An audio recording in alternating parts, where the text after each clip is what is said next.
Someone is going to have to explain to me when the College Football Playoff Committee decided to take over the NCAA Tournament Committee, because that is apparently what just happened on Selection Sunday.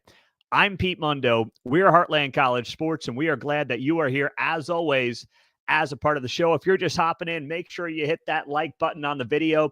That helps us a lot. Also, drop us that 5-star rating and review. I have seen a lot of screw jobs, and normally I say, hey, it's a 68-team NCAA tournament. If you're team 69, boo freaking who.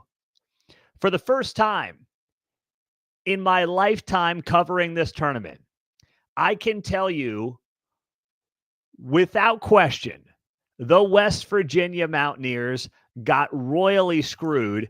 And I'm not sure I've ever seen a screw job like this by the NCAA Tournament Committee. This was unbelievable. Every single bracket that was out there from the experts had West Virginia in the NCAA Tournament.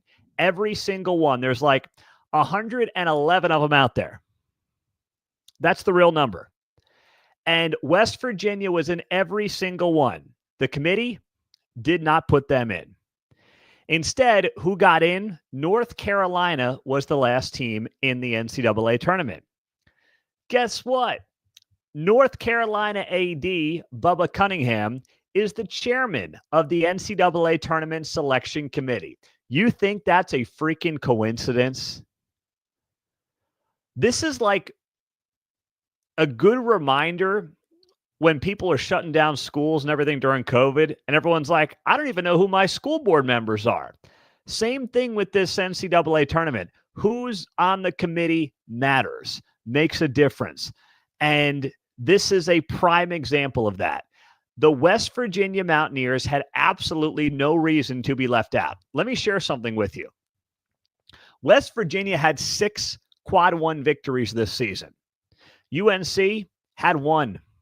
In fact, the last 3 teams in, UNC, Xavier, and San Diego State, had 5 combined quad 1 wins. West Virginia had 6 of their own. UNC getting in and West Virginia getting left out is a joke. UNC went 1-12 in quad 1 games. As Dick Vitale said, they may pass an eye test, but I don't want to hear from the committee ever again about how vital quad 1 wins are. They are now meaningless.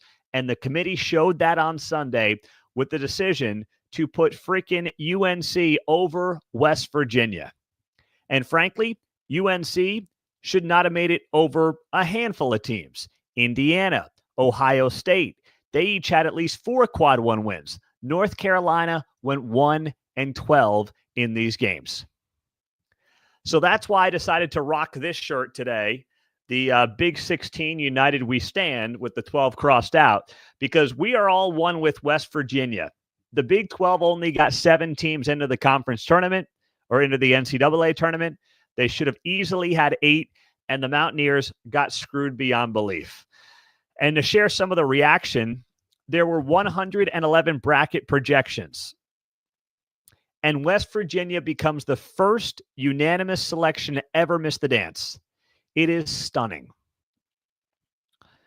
UNC and Xavier each had 1 quad 1 win. West Virginia had 6. West Virginia played 16 quad 1 games. North Carolina played 13. None of this stuff matters anymore. I just throw it all out the window. Now, there has been a response from West Virginia. I think I saw Ren Baker put out a statement here, which is what needs to happen right now. I, as of this recording, have not seen a statement from Brett Yormark. I've reached out to his team. But this is, a screw job beyond belief. Ren Baker writes here. He is the AD for West Virginia. Heartbroken for WVU. I can't comprehend this team being left out. Our resume was better than several teams in the field. It's a terrible travesty we were not included. I have so much appreciation for Coach DeVries, our coaching staff and players. They deserve better than what the committee delivered today. Let's rally around these young men and let them know how proud we are. I don't normally say this, but you tell me how you feel. I wonder if West Virginia should just not play the rest of the season, not accept an invite to whatever's next. I know it's not going to happen. It's not likely to happen. But I think you can make the case for West Virginia at a protest basically telling the sport to pound sand. Maybe that's not the best way to do this with these young men, but man, this is arguably the worst snub in NCAA tournament history based on all the projections that were out there on behalf of this team. This is as bad as it gets. And I cannot believe that the Mountaineers got put in this position. I mean, it's just absolutely horrific. And the committee should be embarrassed of itself. That's how bad this was. This was horrible. But you know what? It's one of those things that goes to show you, just like the College Football Playoff Committee, these are human beings. And human beings, despite all the advanced analytics, are always going to make decisions, like it or not, that benefit them. Power and money drive basically everything in the world. Well, power, money, and sex drive basically everything on this planet. Whether it's something stupid like an HOA board, an NCAA tournament committee, or governments around the world. It's all driven by one of those three things, or two of three, or three of three in some cases. That's it.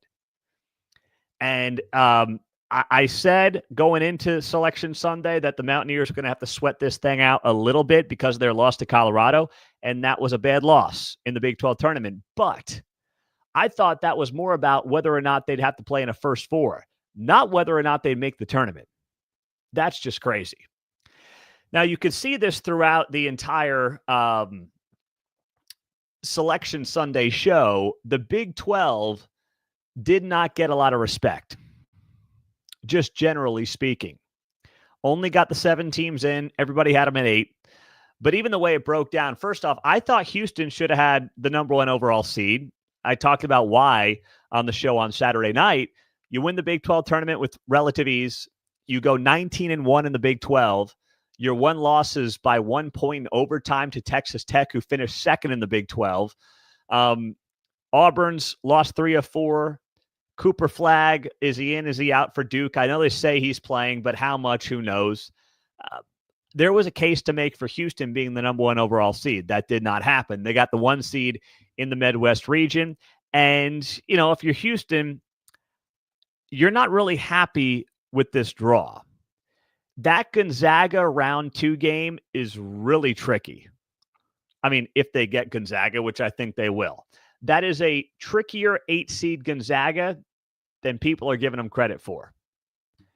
Now you look further down the bracket, and it's not the worst when you look at the 2 is Tennessee, the 3 is Kentucky, the 4 is Purdue. Like, there are definitely tougher draws, but that second round game stands out to me even more so than like a theoretical Sweet 16 matchup does for Houston. I don't know why. Well, I do know why. Gonzaga is always tough, especially in those first couple of rounds. And when you look at some of the advanced analytics, there's a case to be made that actually some of the 8 seeds I saw are better than the 5 seeds are out there.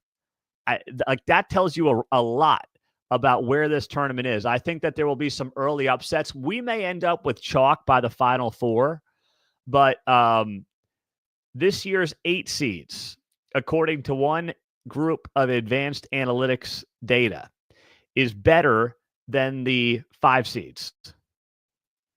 That's pretty wild when you think about it.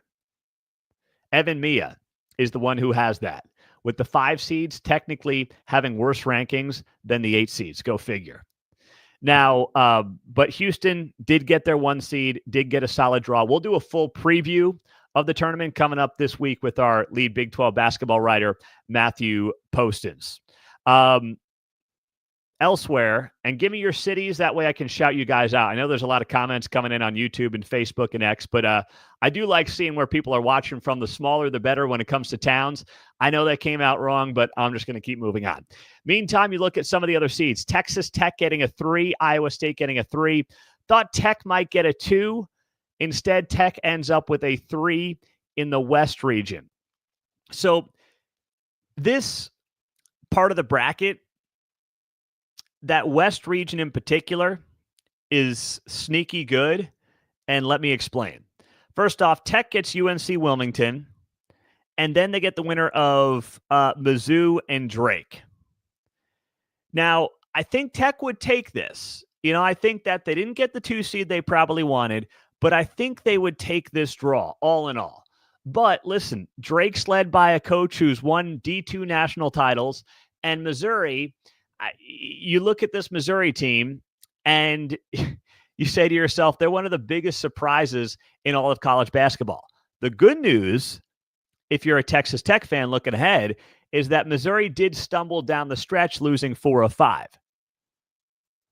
All right, so that's the good news. The bad news is, even if Missouri loses, Drake's not going to be easy by any stretch of the imagination. I watched some of their conference tournament championship game last week, and listen, they're exactly what you would expect a Drake team to be, and they're being led by a first-year head coach, Ben McCollum. He was at Northwest Missouri State, won a bunch of D2 national titles, and he's got a veteran group of guys there at Drake who are not going to be, I guess, in a situation where the moment's too big for them.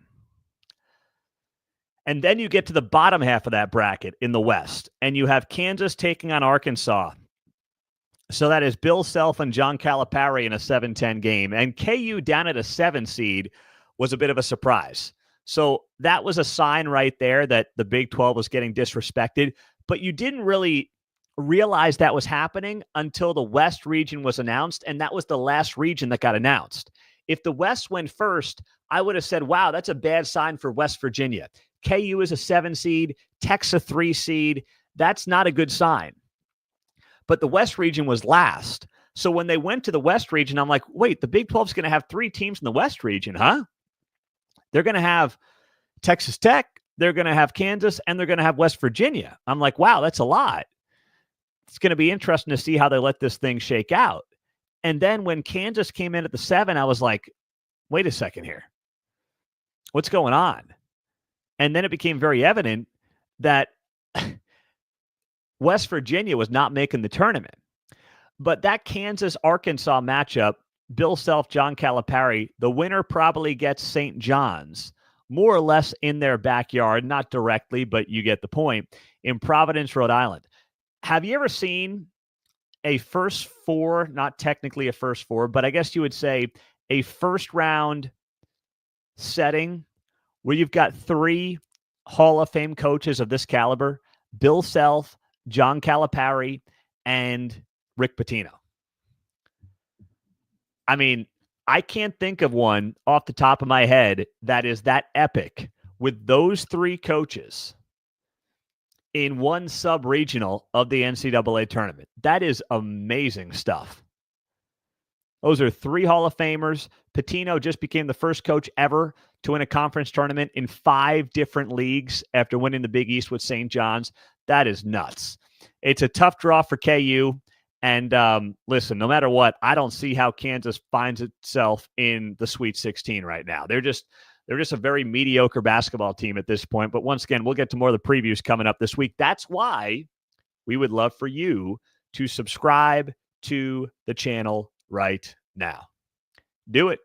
YouTube, podcast, and drop that 5-star rating and review. Thank you guys for being a part of the show, as always.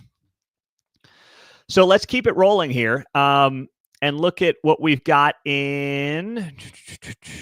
We did the Midwest. We did the West. Let's go to the South. The South only has one Big 12 team in it, and that is Iowa State.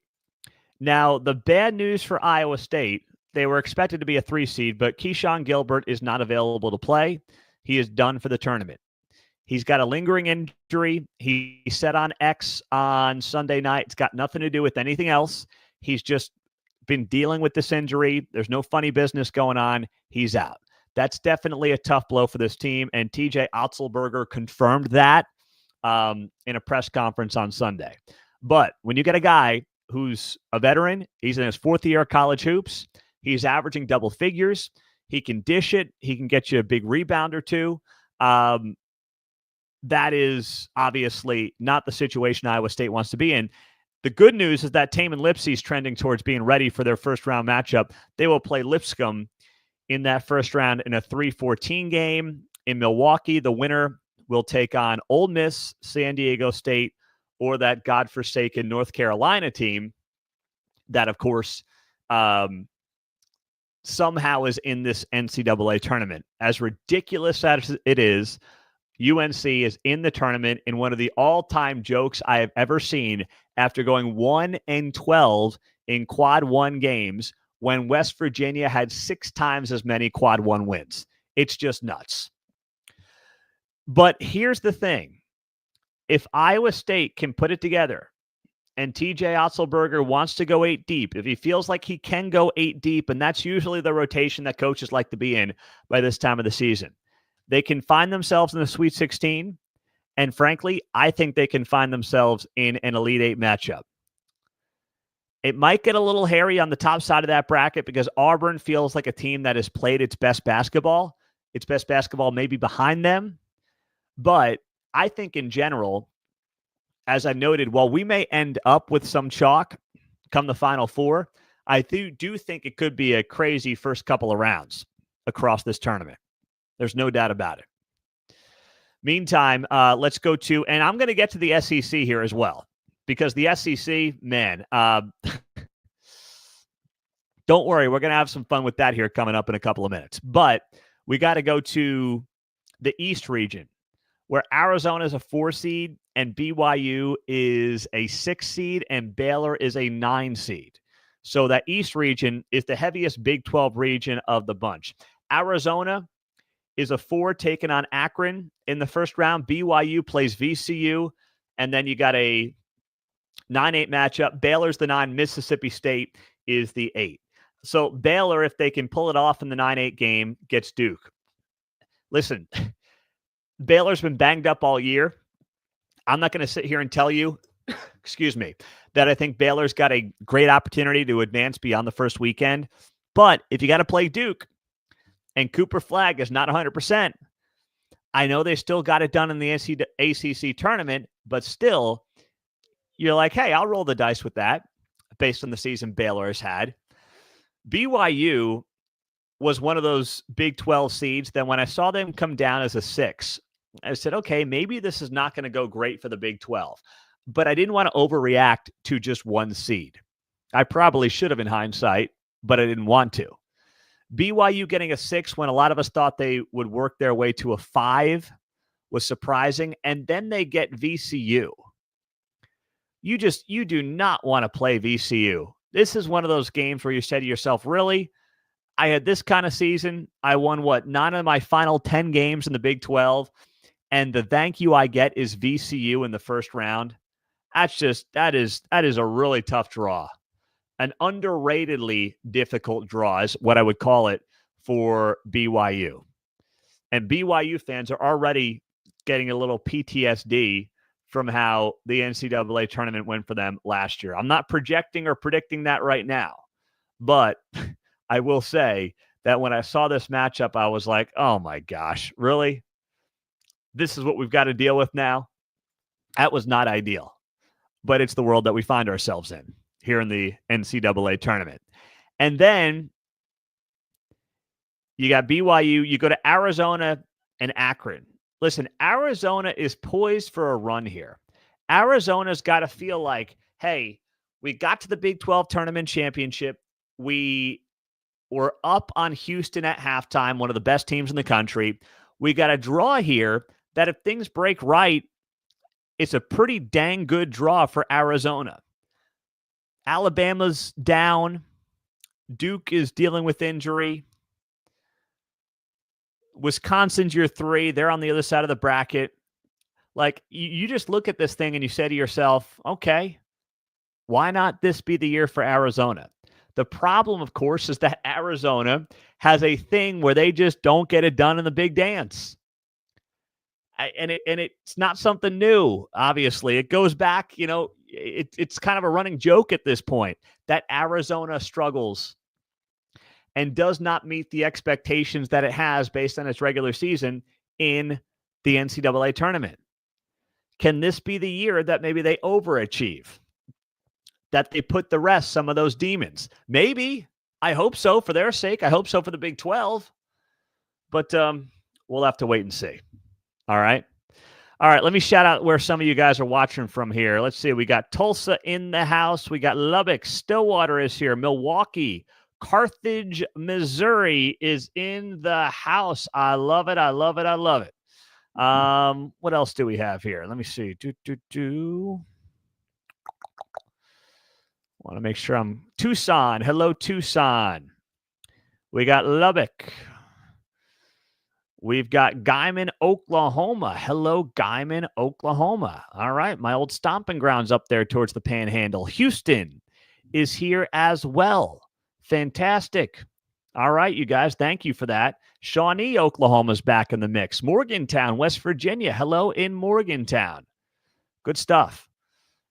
Pawhuska, Oklahoma. All right, that may be the smallest town we've got in the house tonight. Pawhuska, Oklahoma. Let me see what we got here.